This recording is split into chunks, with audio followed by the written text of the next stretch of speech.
नमस्कार दोस्तों, आप सभी को जेबी कोचिंग में स्वागत है। जैसे कि जानते हैं कि जेबी कोचिंग में अब सारे सिलेबस स्टार्ट हो गए हैं। जैसे कक्षा 10 का साइंस और मैथ और इंटरमीडिएट का भी साइंस और मैथ चल रहा है और अदर कंपटीशन के लिए भी हम क्लासेस चला रहे हैं।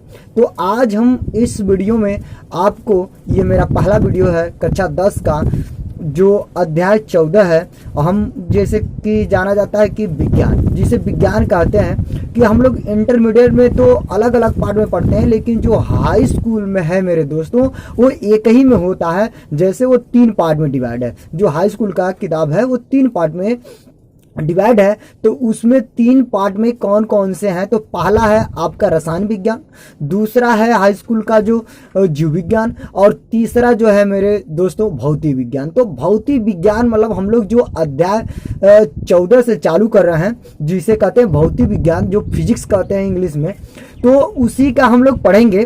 तो मेरे दोस्तों आपसे उम्मीद है कि आप लोग मेरे चैनल को सब्सक्राइब कर लिए होंगे। अगर नहीं किए हैं तो सब्सक्राइब कर लीजिए और बेल आइकन बजा दीजिए, क्योंकि सबसे पहले नोटिफिकेशन आपको मिले। तो आइए आज हम लोग हाई स्कूल का जो अध्याय 14 को पढ़ने जा रहे हैं। तो देखिए मेरे दोस्तों, अध्याय 14 में क्या कह रहा है कि पहले उस चैप्टर का नाम क्या है? कह रहा है कि प्रकाश का प्रवर्तन तथा अपवर्तन। कह रहा है क्या पढ़ना है मुझे? प्रकाश का प्रवर्तन तथा अपवर्तन, लाइट रिफ्लेक्शन एंड रिफ्लेक्शन। मतलब इसी को हमको क्या करना, अध्ययन करना है। तो अब मेरे दोस्तों हम लोग पहला हेडिंग देखते हैं कि ये मेरा जो पहला वीडियो है। तो मुझे उम्मीद है कि मेरे दोस्तों आपको ये अच्छे से समझ में आए। तो वीडियो इसकी मत कीजिएगा, क्योंकि लास्ट तक बने रहिए। लास्ट तक जब तक नहीं बनेंगे तब तक जो आपके मन में जो डाउट है वो आउट नहीं होगा। इसलिए मेरे दोस्तों मेरे साथ लास्ट तक बने रहिए। तो देखिए पहला हेडिंग है जो प्रकाश। पहला हेडिंग क्या है? प्रकाश। तो प्रकाश मेरे दोस्तों किसे कहते हैं? अब प्रकाश किसे कहते हैं इसे समझते हैं। तो देखिए, प्रकाश ऊर्जा का वह रूप है जिसकी सहायता से वस्तु दिखाई देती है। जबकि प्रकाश किसी वस्तु पर आपतित होता है तो वह परावर्तित होकर हमारी आंखों तक पहुंच जाता है, जिसके फलस्वरूप हमें वस्तु दिखाई देने लगती है। तो मेरे दोस्तों इसका देखिएगा, प्रकाश एक ऐसा प्रकार की ऊर्जा है जो हमारी आंखों को क्या करता है, संवेदित करता है। मतलब जिसके कारण हम वस्तु को क्या कर सकते हैं, देख सकते हैं। तो देखिए प्रकाश को जो प्रकाश में निर्वात की चाल जो होती है, निर्वात में प्रकाश की जो चाल होती है मेरे दोस्तों, वो कितना होती है?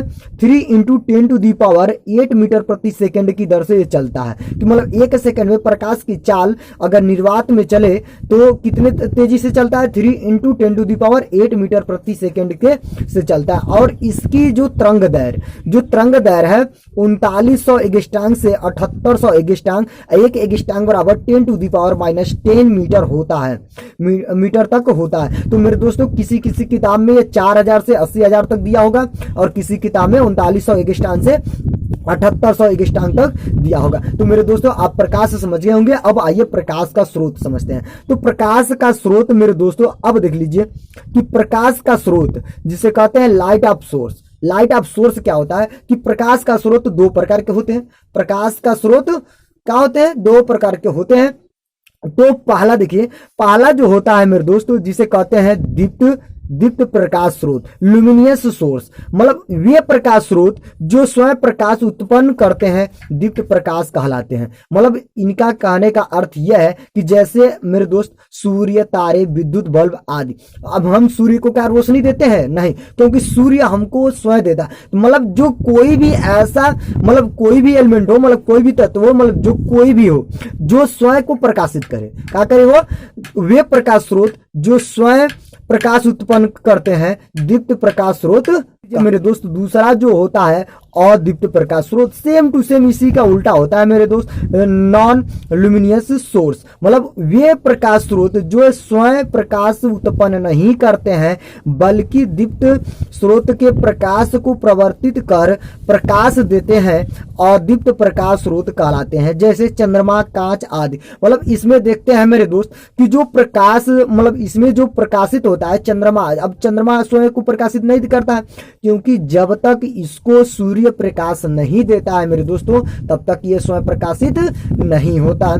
कांच भी अगर उसी तरह रख दे, अंधेरे में रख दे तो अंधेरे की ही जैसा रहेगा, उजाला नहीं करेगा, क्योंकि जब तक इस पे कोई प्रकाश न डाले वो प्रकाश नहीं देगा। अब समझते हैं आप प्रकाश किरण। देखिए प्रकाश किरण किसे कहते हैं कि जब प्रकाश किसी पारदर्शी माध्यम में सरल रेखा में गमन करता है तब प्रकाश के पथ को प्रकाश किरण कहते हैं तथा प्रकाश किरण के समूह को प्रकाश पुंज कहते हैं। यह प्रकाश पुंज निम्नलिखित 3 प्रकार के होते हैं। अब मेरे दोस्त इसमें ये आपको दिख रहा है कि पारदर्शी माध्यम उसे कहते हैं कि जिसमें प्रकाश हम आसानी से क्या करें, गमन करा सकें, उसी को हम क्या कहते हैं पारदर्शी माध्यम कहते हैं। अब कह रहा है कि वो सरल रेखा में गमन करता है। जब वो सरल रेखा में गमन करता है जिसे हम आसानी से कर सके उसे क्या कहते हैं, प्रकाश किरण कहते हैं। तथा बहुत से सारे मेरे दोस्तों, जब बहुत से सारे किरणें एक जगह हो जाते हैं, जिसे हम क्या कहते हैं, अगर बहुत से सारे लोग एक जगह इकट्ठा हो जाते हैं उसे क्या कहते हैं, ये भैया पब्लिक का क्या है, समूह बन गया है। मतलब 10 लोग एक जगह इकट्ठा हो जाते हैं तो क्या बोलते हैं, उसे समूह कहते हैं। उसी प्रकार जब बहुत से सारे किरणें समूह के रूप में आ जाते हैं तो उसे क्या कहते हैं, पुंज कहते हैं। पुंज किसे कहते हैं, बहुत से सारे किरणें एक जगह आ जाए। यह निम्नलिखित 3 प्रकार के होते हैं। तो कौन कौन से होते हैं आइए हम जानते हैं उसे।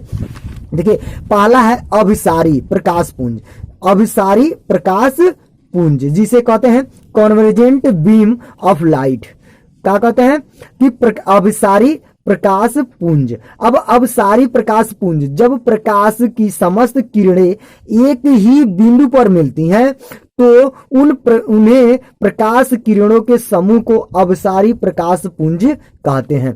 मेरे दोस्तों आपको समझ में आ गया होगा कि इसका कहने का अर्थ क्या है। कि देखिए कह रहा है कि जब प्रकाश की समस्त किरणें एक ही बिंदु पर मिलती हैं तो उन प्रकाश किरणों के समूह को अभिसारी प्रकाश पुंज कहते हैं। कि देख रहे हैं ये फिगर में, देखिए कि कह रहा है कि बहुत से सारे, हम मानिए हमने 5 ही बना दिया, आप बहुत से सारे बना सकते हैं। कि बहुत से सारे जब किरणें एक ही बिंदु पे क्या करें, मिलती हो तो उसे क्या कहते हैं, अभिसारी प्रकाश पुंज कहते हैं। अब आइए देखते हैं दूसरा का इसका, जिसे कहते हैं अपसारी। तो अपसारी मेरे दोस्तों इसके सेम ही उल्टा होता है।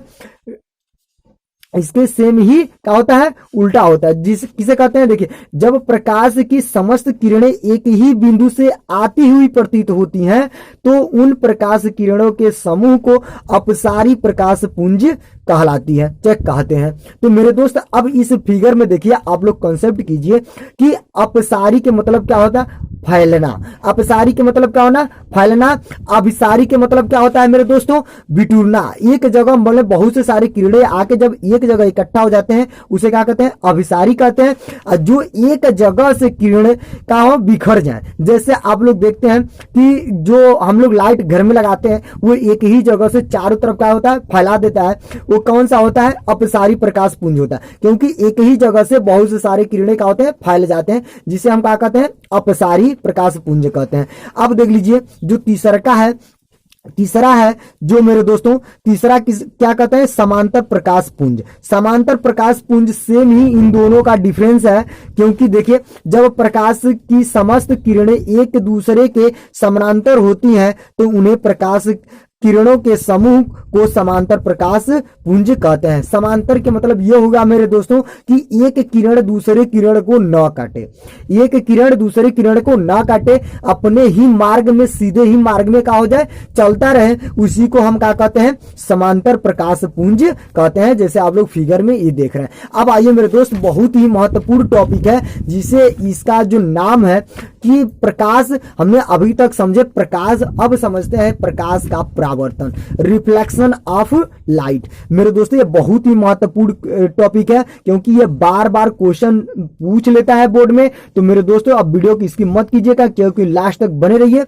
अब देख लीजिए किसे कहते हैं कि देखिए जब प्रकाश किसी पालिशदार व चिकने तल पर गिरता है तो उसका अधिकांश भाग वापस लौट जाता है। प्रकाश के चिकने तल से टकराकर लौटने की इस प्रक्रिया को प्रकाश का क्या कहते हैं, परावर्तन कहते हैं। मेरे दोस्तों कहने का अर्थ यह है कि जब प्रकाश किसी पालिशदार व चिकने तल पर का हो गिरता है तो उसका अधिकांश भाग वापस लौट जाता है, उसी माध्यम में क्या होता है वापस लौट जाता है। तो प्रकाश के चिकने तल से टकराकर लौटने की इस प्रक्रिया को ही हम क्या कहते हैं प्रकाश का परावर्तन कहते हैं। अब आइए मेरे दोस्त फिगर इसका समझते हैं। फिगर देखिए, क्योंकि फिगर आपने समझ लिए तो 100% है मेरे दोस्त कि आप इसका डिफिनेशन आसानी से दे सकते हैं। कि देखिए कह रहा है कि आप देख लीजिए, ये क्या है कि एक तल है जिसे कहते हैं क्या परावर्तक तल, इसे क्या कहते हैं परावर्तक या चिकने सतह ये कह सकते हैं, कोई पालिशदार तल है। तो ये कह रहा है कि जब प्रकाश के देखिए कह रहा है कि जब प्रकाश किसी पालिशदार चिकने सतह पर, मतलब कोई भी अगर यहाँ पालिशदार हो चिकने सतह हो तो परावर्तक पृष्ठ हो, मतलब जिसपे प्रकाश हम क्या करें अगर वो गिरता है तो फिर क्या हो वो अपने ही रिफ्लेक्ट हो जाए, मतलब रिफ्लेक्शन हो जाए, रिफ्लेक्शन का मतलब परावर्तन हो जाए उसी माध्यम में। तो कह रहा है कि जब प्रकाश किसी पालिशदार चिकने तल पर गिरता है, देखिए यहाँ से गिर रहा है और इस माध्यम में क्या हो रहा है निकल रहा है। तो जो मेरे दोस्त आ रहा है, मतलब जो आ रहा है उसे किरण को क्या कहेंगे आपतित किरण, और जो टकरा कर अगर वो जो निकल रहा है उसे क्या कहेंगे परावर्तित किरण। इन दोनों के जब बीच में हम एक का खींचे अभिलंब खींचे हैं, अब इन दोनों के जो बीच में कोण बनाता है उसे आपतन कोण और परावर्तन कोण कहते हैं।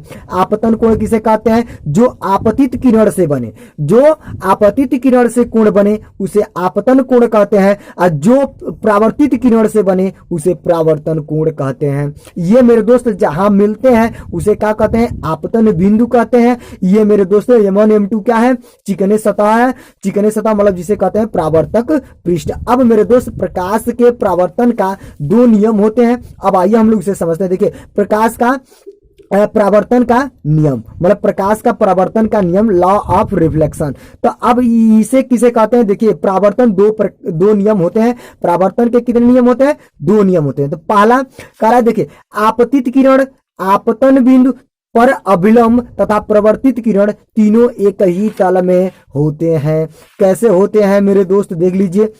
देखिए यहाँ पे फिगर में कॉन्सेप्ट कीजिए, कह रहा है कि आपतित किरण तथा अभिलंब तथा आप जो परावर्तित किरण तीनों एक ही तल में होते हैं। किस तल पे होते हैं आपतन बिंदु पे होते हैं। तो यही कह रहा है कि आपतित किरण आपतन बिंदु पर अभिलंब, जो यह अभिलंब हम आपतन बिंदु पे डाले हैं यह अभिलंब और हमारा जो ये परावर्तित हो रहा है मेरे दोस्त इसको ये तीनों एक ही तल में होते हैं। दूसरा इसका जो क्या रूल है, कह रहा है कि परावर्तन कोण सदैव आपतन कोण के बराबर होता है, अर्थात कोण I बराबर कोण R। अब यहाँ पे देख लीजिए कि मतलब ये जो कोण मतलब जो आपतन कोण बना रहा है आपतित किरण से और जो परावर्तित कोण बना रहा है मतलब परावर्तन कोण, इन दोनों आपस में क्या होते हैं सदैव आपस में बराबर होते हैं। तो मेरे दोस्तों है कि आप लोगों की ये वीडियो समझ में आया होगा, जितना भी आपको टॉपिक पढ़ाए हैं बहुत अच्छी तरह से समझ में आएगा। अगर आपको ये वीडियो अच्छा लगे तो लाइक और सब्सक्राइब और शेयर करना मत भूलिएगा। Thank you for watching.